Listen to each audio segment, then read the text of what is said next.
the issue of integrity is once again back on the national political agenda. It was a huge issue at the last federal election, really critical for a number of political parties and candidates right around the country, including independents like Sophie Scamps.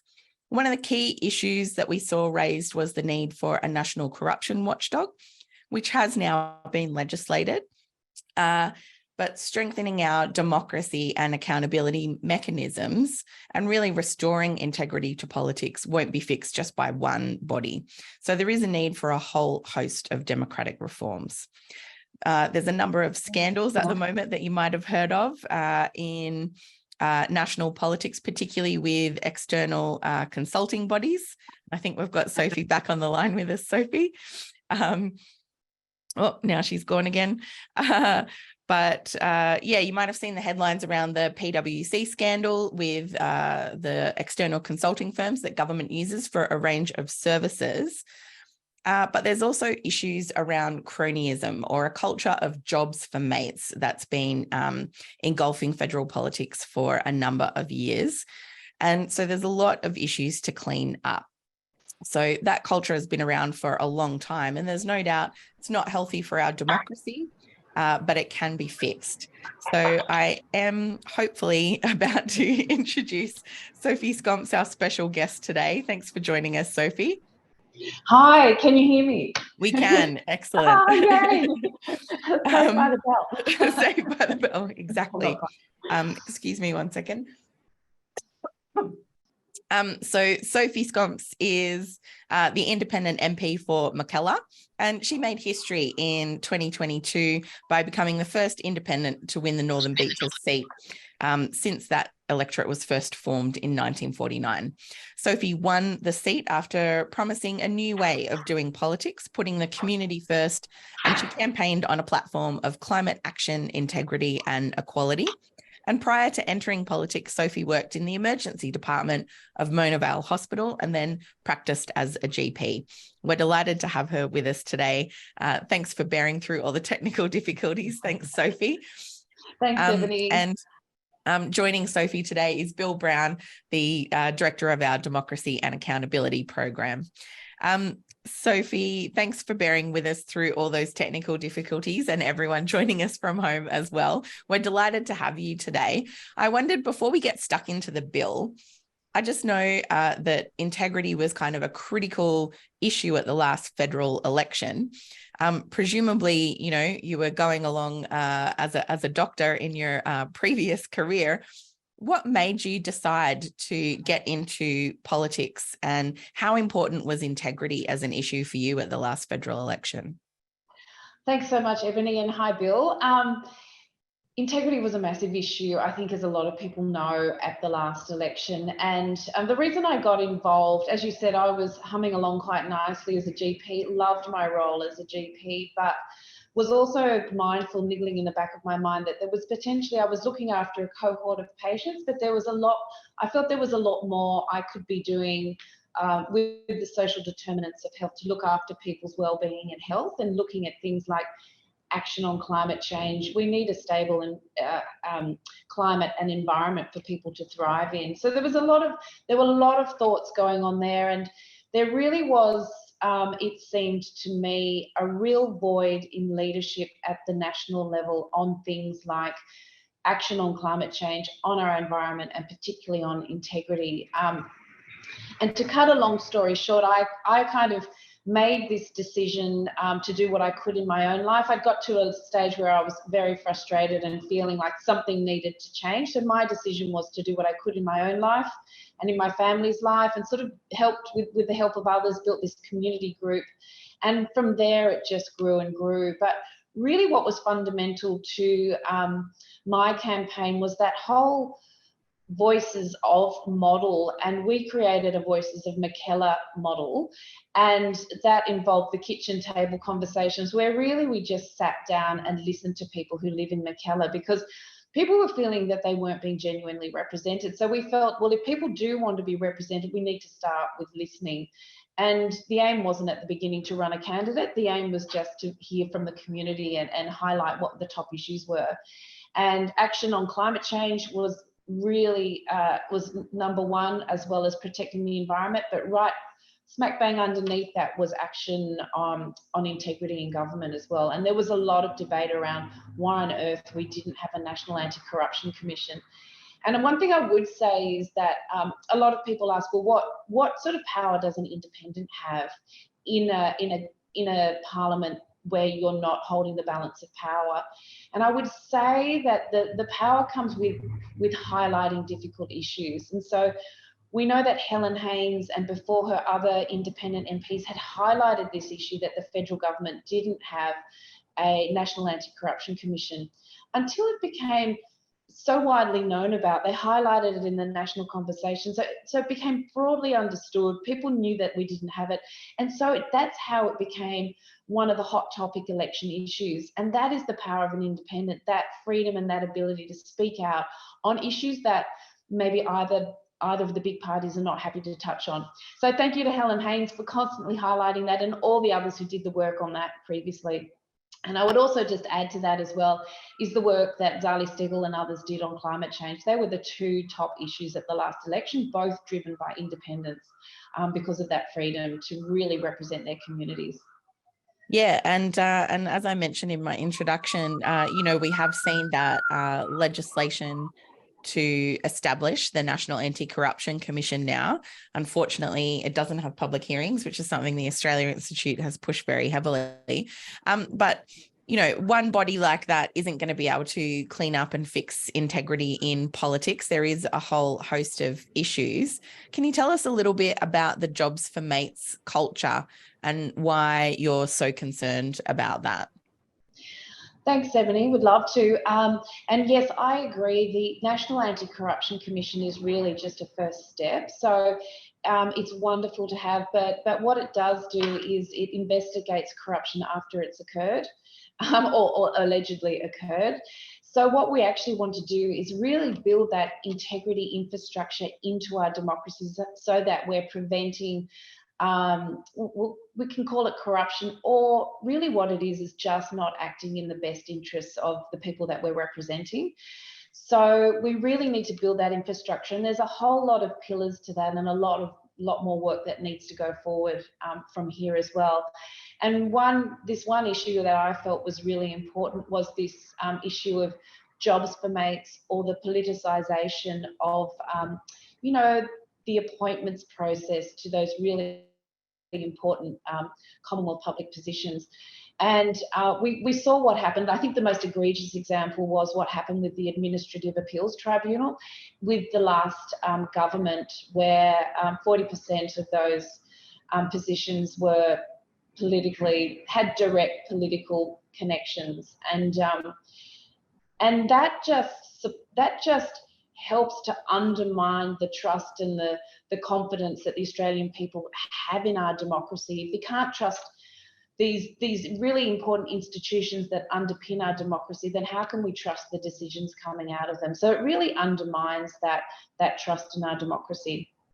Yeah, Bill, that refers to some Australia Institute research that Sophie's talking about there, that 40%. Can you just give us a little bit more detail on what that research showed about cronyism with the AAT? Yeah, so last year, two of our colleagues at the Australia Institute, Dr. Deborah Wilkinson and Liz Morrison, looked at almost 1,000 appointments that had been made to the AAT between 1996 and the present day, and its previous bodies that merged into it. And it found a really disturbing trend, as Sophie mentions. It went on for many years with about 5 to 6% of appointments being political appointments. So that might be someone who'd been a candidate or a member, had worked as a political staffer, or had another connection to a political party. But in the last 9 years of the coalition government, that steadily increased until, as Sophie says, 40% in the last term of the Morrison government. Pretty big government. jump from 5% to 40%. It's a huge jump. And that connects to other trends as well, like a drop in the number of people with legal qualifications getting appointed, including to senior positions. And just briefly to explain the AAT, it reviews government decisions, which can be on things like visa applications or disability disability eligibility, real life-changing decisions, and it has to make the legally correct decision. So when you see many new political appointments coming in and not necessarily with those legal qualifications, it's a really worrying sign. Yeah, with like potentially huge consequences for people appearing before the AAT. Sophie, were there any other kinds of issues that concerned you around that jobs for mates culture? I guess I'm thinking of things like, gas executives appointed to the COVID committee, all of those kinds of things. Was that of concern to you too? Yeah, 100%. It seemed to be sort of quite widespread. So again, this sort of political expediency, we saw with the COVID Recovery Commission that we had a gas executive appointed to lead that, and no wonder we ended up with a gas-led recovery. So you kind of get this sense that the appointment was given to suit what the government's agenda was, not the other way around, not real leadership on the way that Australia should be recovering. It was sort of a foregone conclusion, and that again just undermines that trust, or that perceived trust in the decisions that are coming out. And again, we had the Climate Change Authority, and we saw that, again, a fossil fuel executive was appointed to lead the Climate Change Authority, a questionable, and I think if there is a transparent process around this that is at arm's length, and there's an independent panel like the bill that I'm proposing says, then people would trust that position. So maybe that person does have the right credentials, but the thing is, it's just this perception that there's this, cronyism or this politicization where you cannot trust the decisions that are being made.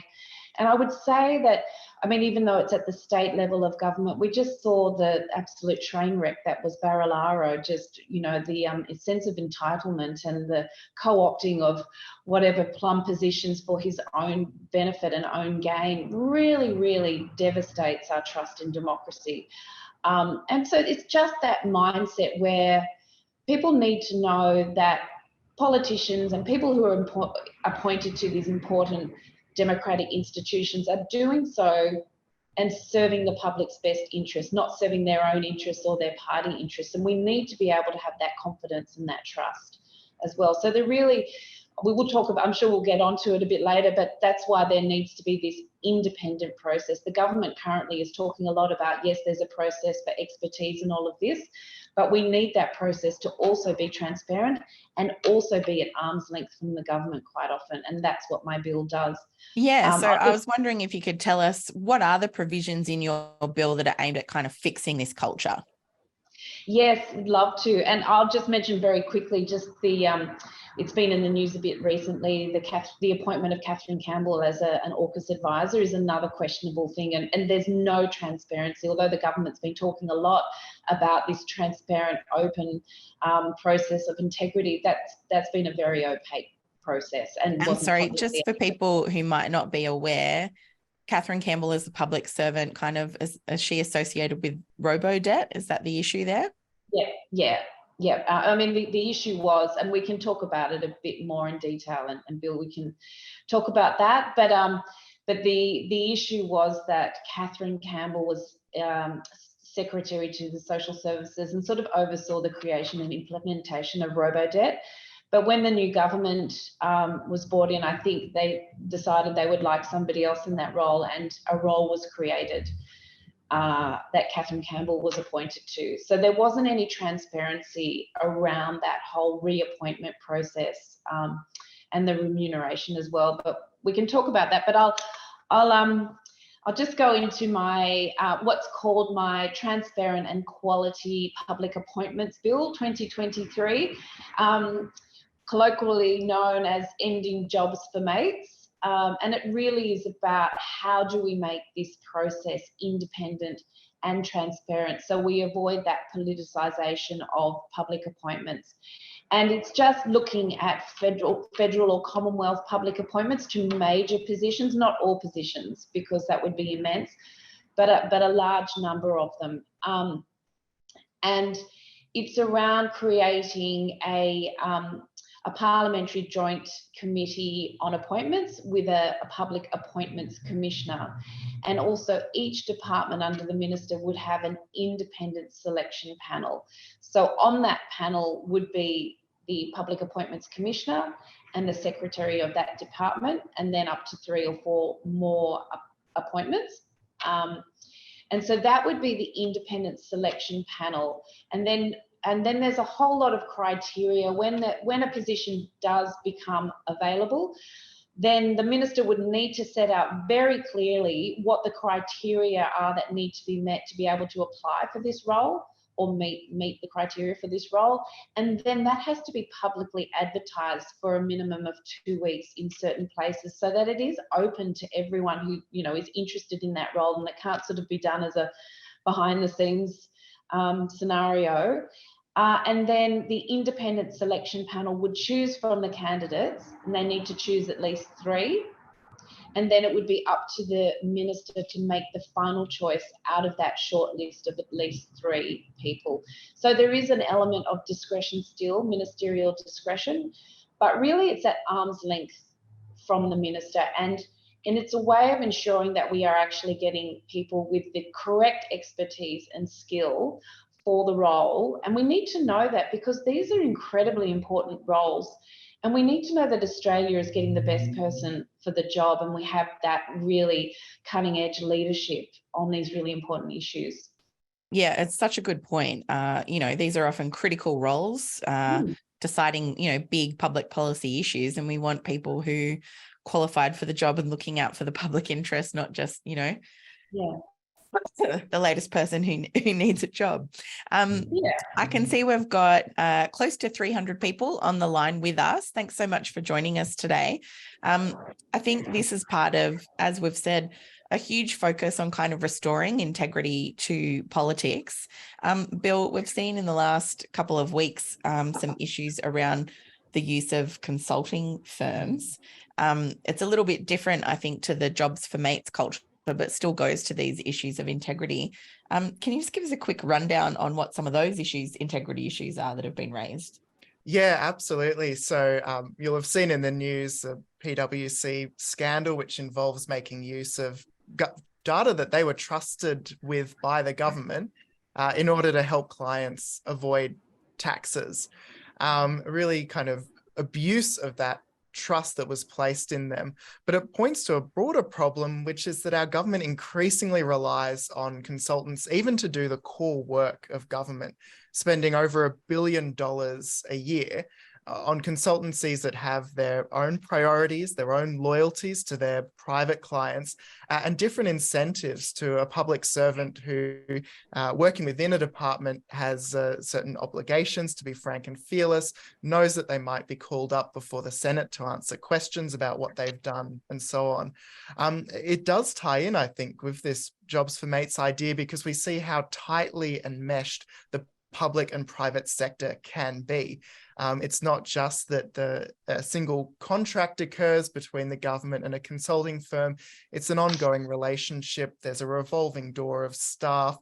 There's appointments made from the consulting firms to government positions. So we absolutely see this kind of hollowing out of the public service and a dependency on private for-profit companies. Yeah. Sophie, have you been concerned by some of those revelations? Oh, yes, 100%. And I think that sort of revolving door from, you know, ministerial or staffing in areas in Parliament into lobbying positions as well is a major concern, because of the access that they have and the influence as well.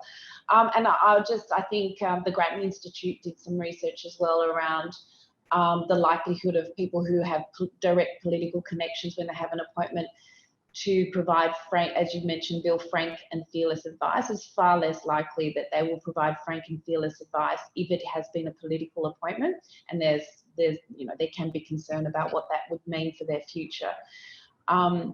Yeah, so it is very concerning, and I think one of the basis or the foundations of our democracy is that we do have a public service that is giving independent advice to government. So if that has been co-opted and corrupted in some way, then that really is undermining our democracy. Mm. I just, again, apologies. I've got a cough. It's not COVID, but if I'm scratchy and coughing and I'm sipping my water, I do apologize. And also, I am looking down to check your questions, and we're going to come to questions from the audience soon. It's not that I'm not paying attention. So I will go to questions from the audience quite shortly, but we're not very far along from the federal budget, Sophie. And before we go to questions from the audience, I did just wonder, what was your reaction to that budget overall, and how well do you think the government kind of balanced the need to give people cost of living relief without kind of spending that would be inflationary and other matters? What was your reaction to the budget overall? Yes, I think that the government did have sort of have to weave that narrow path between inflation pressures and cost of living pressures. And I would say that it wasn't a very ambitious budget, but they've probably been quite cautious as well. What my main concern is, I think there was relief for the most vulnerable people in our society, but a lot of people are doing it really tough at the moment. But it was good to see that there was support for some of the people who were doing it really tough. And I particularly liked things like providing small businesses with subsidies to electrify their businesses, because going into the future, that will mean that they have cheaper energy prices or power bills as well. So it's sort of building for the future at the same time. There was a bit in there for electrification. I would have liked to have seen more. I think that the push needs to really be on electrifying our households and our society as quickly as possible. It was good to see that there was money in there for hydrogen, green hydrogen, which I've managed to clarify in a question as well. We know that hydrogen isn't the full answer by any stretch of the imagination, but it will have a role to play in the future with those hard to abate industries. And we know that there's countries that are really looking out for, for us to export green hydrogen as well.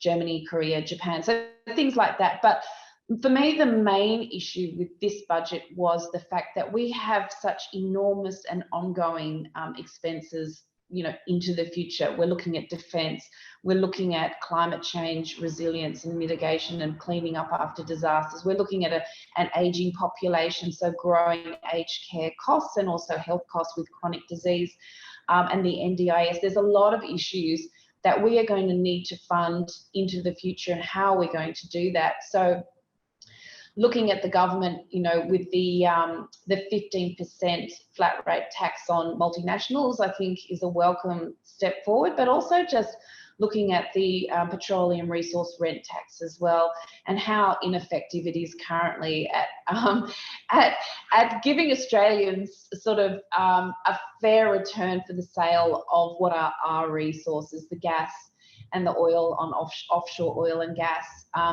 And really, it feels at the moment that those resources, those Australian resources, are being given away on the cheap, and we're just not benefiting how we should be, particularly in comparison to other nations like Norway and Qatar, who are reaping billions in profits. So we know that Norway, since 1996, has built up a sovereign wealth fund worth, $2 trillion, whereas Australia, we're drowning in debt, nearly $1 trillion of debt. So it's a completely different story. And Norway, you'll probably be able to fill this in a bit more, but Norway has done a lot on their tax reform in the 90s to ensure that they were benefiting from the sale of their resources.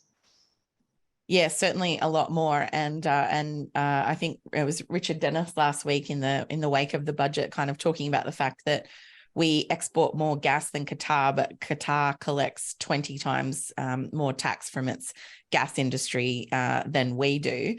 And you're absolutely right. The PRRT is broken. A number of former heads of the ACCC have made that point. And I think it was Rod Sims who kind of said the government had more or less squibbed this reform. So basically, the PRRT was so bad that even the former coalition government, which is a big fan of the gas industry, had looked into what was needed to do to reform it, because you've got gas profits absolutely going through the roof, windfall profits of up to $40 billion. So they're not, producing more. They're not doing it more efficiently. It's not because they're, really fantastic at their jobs. It's mainly due to the war in Ukraine.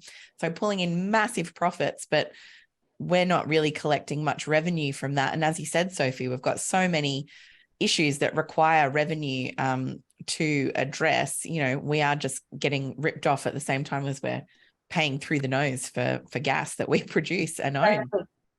Being sold back to us at a really high price as well. So how are we benefiting from that? Yeah. Absolutely. I might go to questions from the audience now. Sorry. The first one is from Dan, who says, how can we achieve reform and transparency for this issue when it's so often obfuscated by the smokescreens of commercial incompetence, cabinet confidence, national security, and kinds of some of those other issues that we have for not being open and transparent? Sophie, do you want to take that one first? Well, I think if we make amendments to the Act, the Appointments Act, which is 2013, then it's, it's a legal obligation to then have an independent process. But if there is an independent panel, then at least we have that for each, department, at least we have that confidence that they're making decisions based on quality of the candidate, the expertise of the candidate. They're also looking at the integrity of the candidate, and also if it can't be done transparently, at least we know there's a process in place, a legal process that's in place that should be taking account of those things, and that is at arm's length from the minister to a large degree. And I think and again, thank you to the Australia Institute, because there was that research that was done around what voters around the country feel should happen when there's appointments. And there's a strong feeling, I think, more than 2/3 of voters feel that ministers should only be appointing people from a short list that has been chosen because of their quality and because of their expertise, basically, not because of who they know.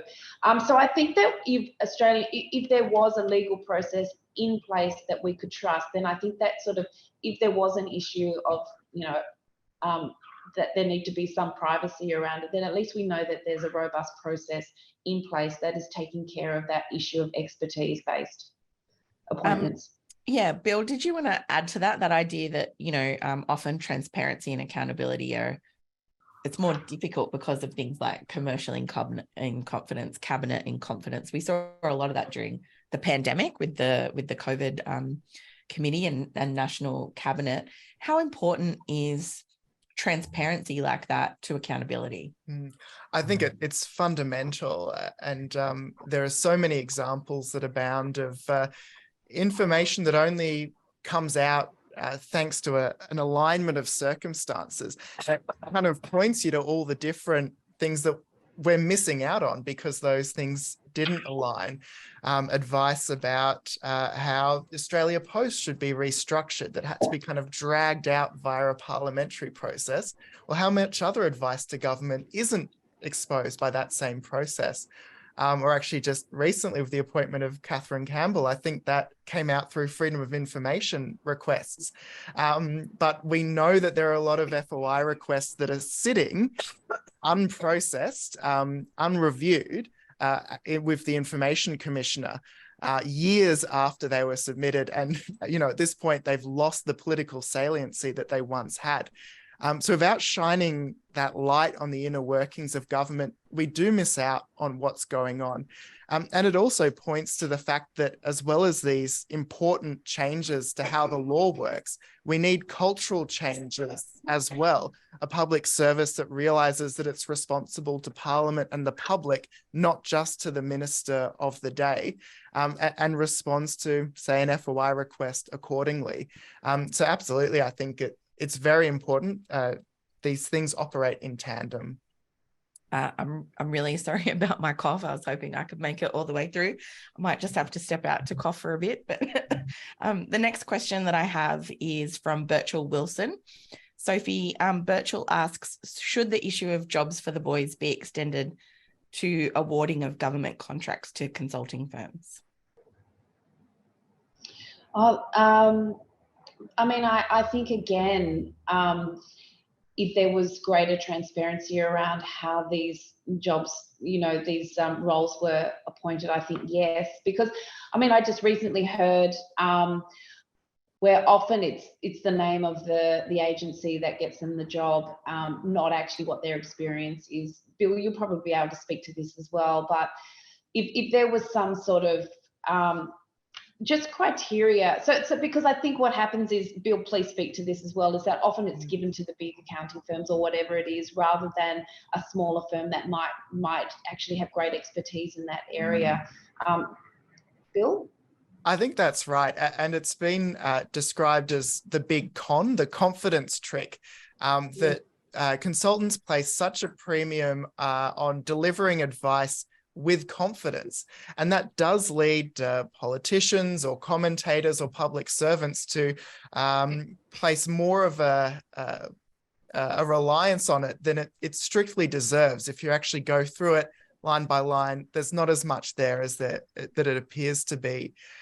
So politicians are capable of being dazzled by this, as well as, of course, the problems that when those connections form between senior public servants and consultants, there's a serious concern of at least a perceived conflict of interest.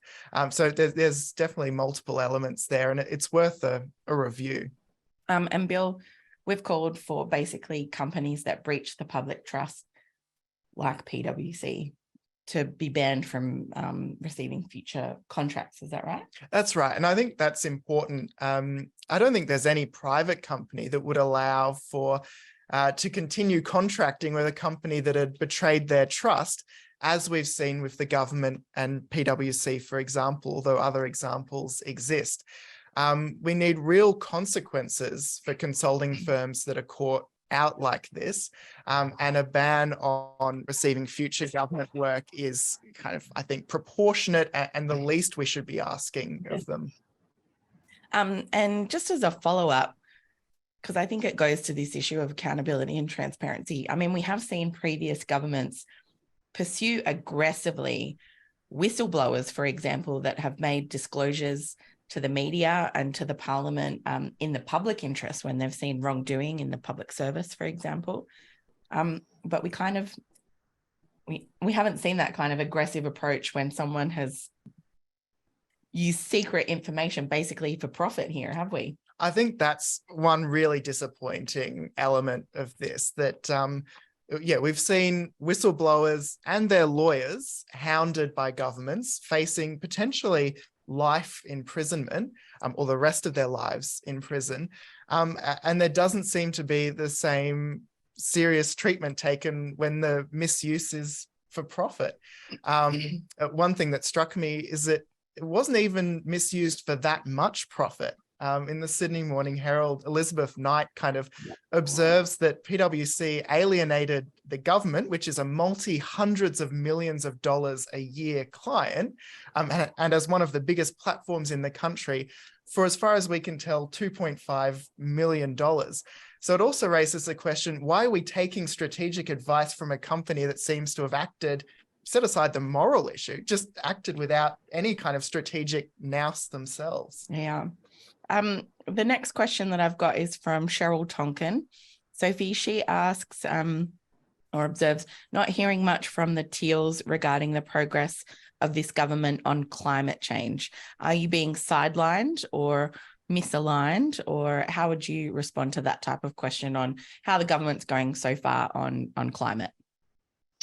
Look, I would agree that there really was not much in the last budget for climate change or protecting our environment. We hear a lot about how we're we are in a biodiversity extinction crisis, and there really was very, very little money in the budget to look at that. And I think very little money as well acting on climate change. There was a bit of there was the $2 billion on hydrogen and some electrification, but hopefully the government, I think that is our role, is to continue to push the government and hold them to account to their promises. There is always a lot of negotiation and discussions going on in the back, and then also we're out in the media talking about it, and then again, asking questions in Parliament. So just to hold the government to account, and 100% I know that climate change is the biggest issue, and now cost of living as well for this electorate. And so I will continue to do whatever I can. And the government is bringing in, we're going to be debating soon fuel efficiency standards. That's another big change. There's submissions open for that currently as well. We're looking at that. But we need to keep pushing on electrification, renewable energy. And I think that the government, we've seen what the US has done with their Inflation Reduction Act. They've put probably nearly $1 trillion into investment into renewables and electrifying their nation. And other countries like, the EU has responded, Canada has responded. Australia is really yet to respond. We do have the National Reconstruction Fund, but that's some subsidies, and it's 15 billion. It's nowhere, we're never going to be able to have that, the enormity of what the US has done, but we do need to be able to respond in a way, because the transition is on.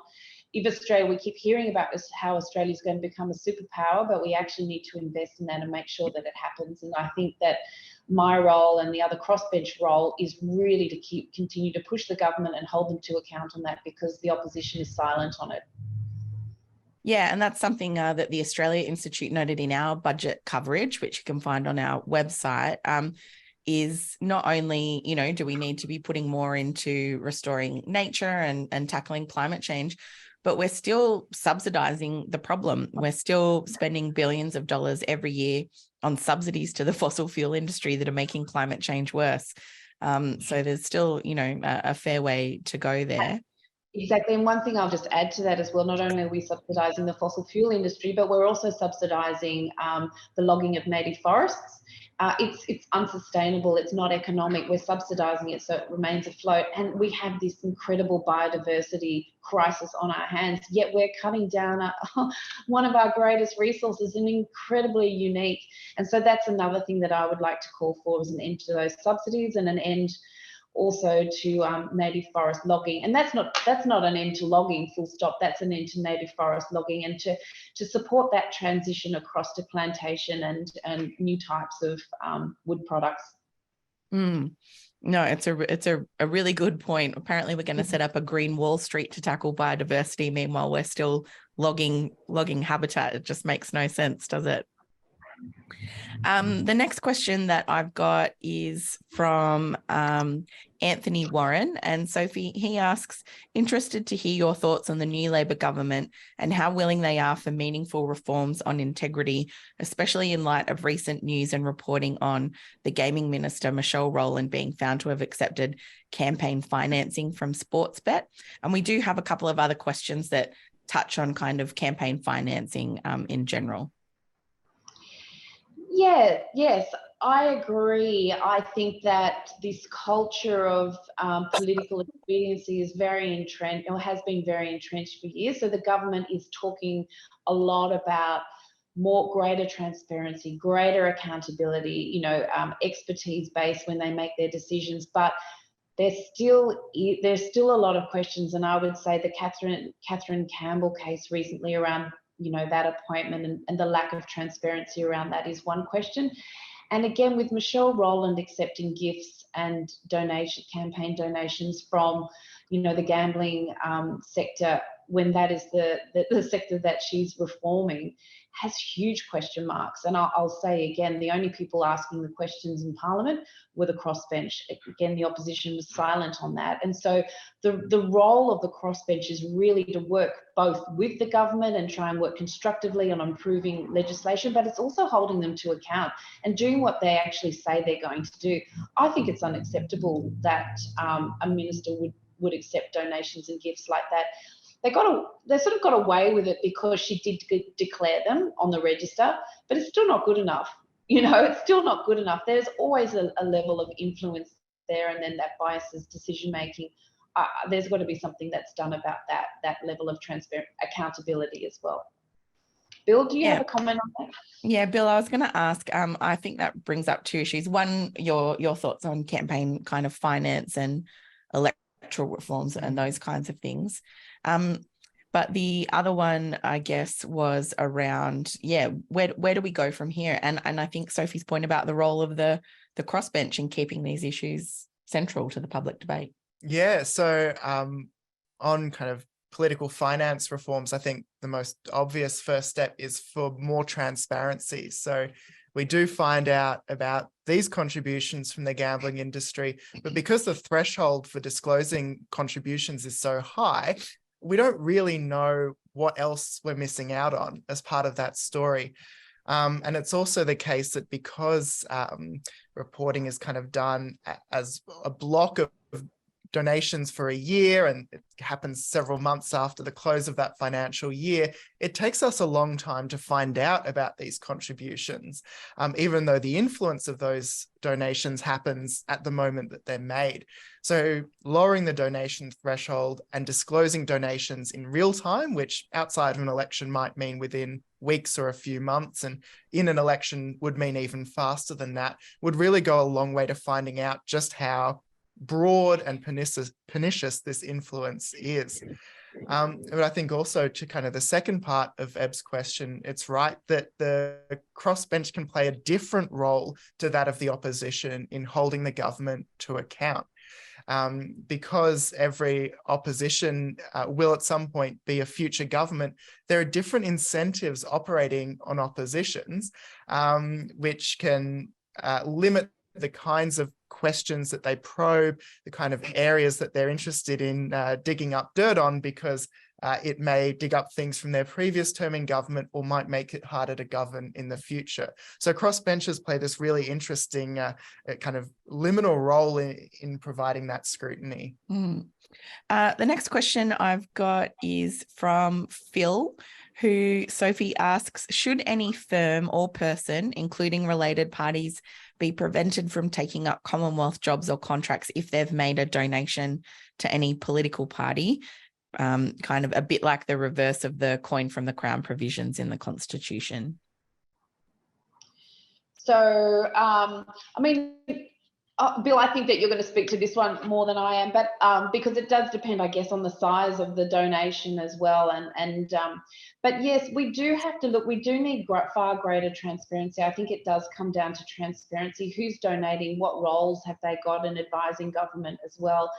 I think that the first step is greater transparency and to find out how widespread this issue might be as well.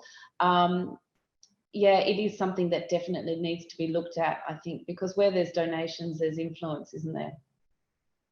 Yeah, any response to that, Bob? Yeah, I think these questions point to the really important and tricky questions of political finance reform, because we want people to participate in political life and public life, and that includes, particularly under our current public funding, like our political funding model, that includes donations.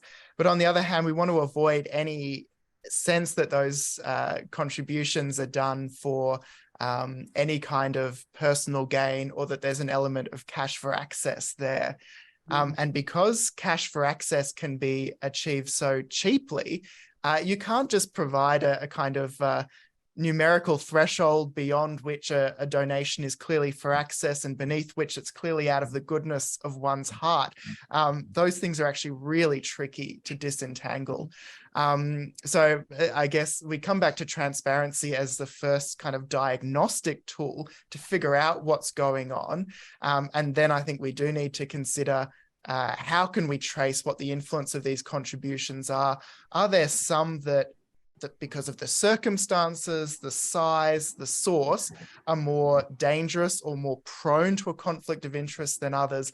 And how is it possible to replace those funding sources with other sources in a way that's fair to all political participants?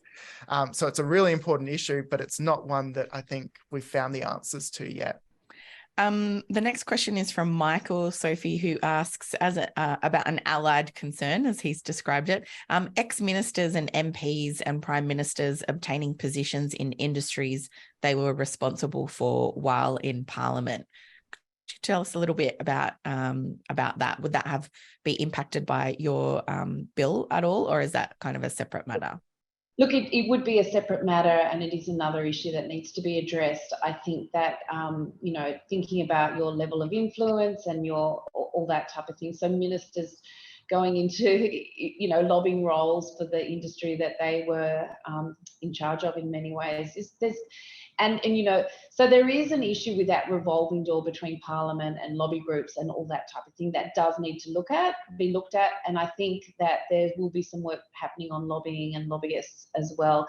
And again, it comes to that, what that transparency is, who's got access to all, you know, in the halls of Parliament. We know there's thousands of people who have access to all parts of Parliament, who are lobbyists as well. And so there's been some recent you know, urgings for that process to be far more transparent as well, so that all lobbyists are on a register, and the person who's sponsoring them, or the parliamentarian who's sponsoring them, is also you know, open to the public, so we can see who's bringing who into Parliament and who they're visiting, all that type of thing. But I do feel like there does need to be a gap or a break between a minister working in a particular portfolio to then being able to join that group or that sector as a lobbyist or working for them as well, and vice versa.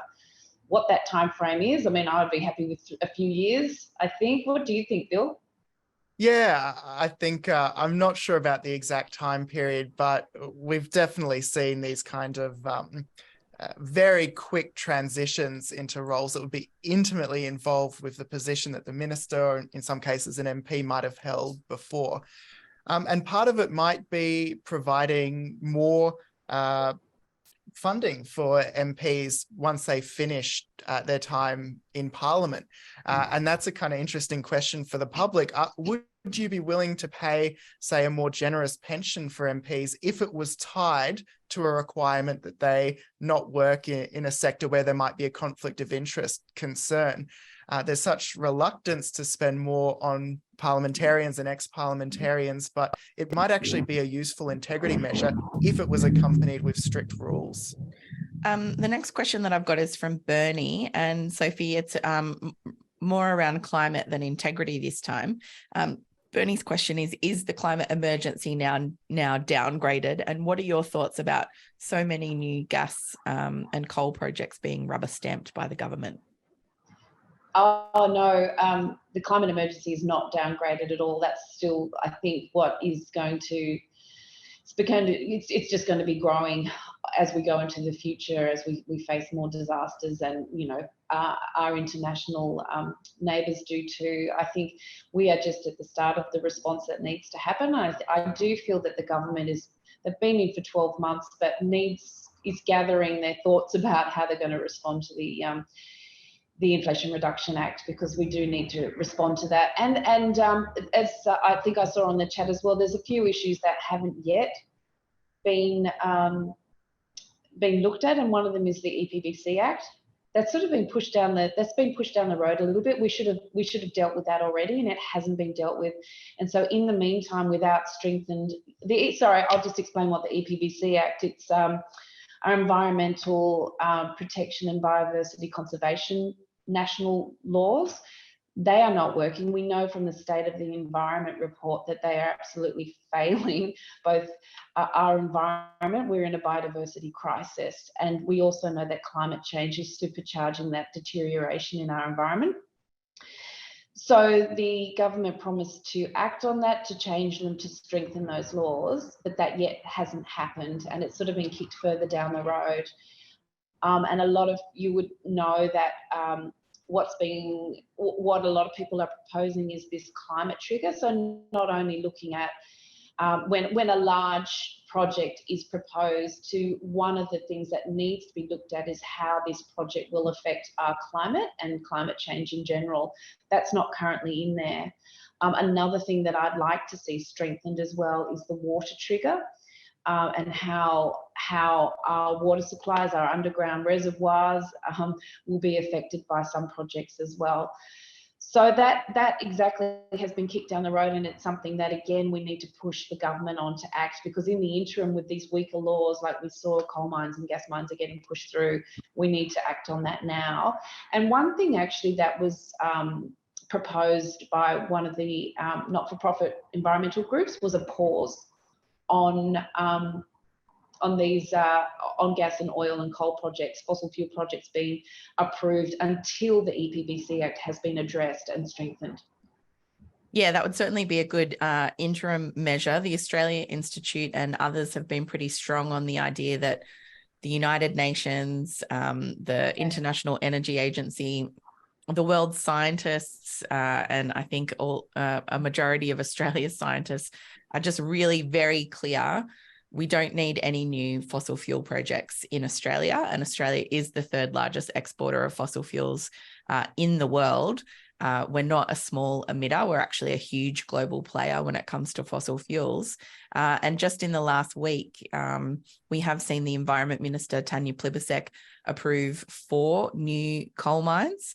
And of course, in the budget and earlier, we've seen the government kick in funding to open new gas fields, particularly in the Northern Territory, that I must say are opposed by the First Nations communities there for reasons not only concerning the impact on land, but also water and country in general, as well as land rights and things like that. So yeah, a lot more to be done, certainly in that space.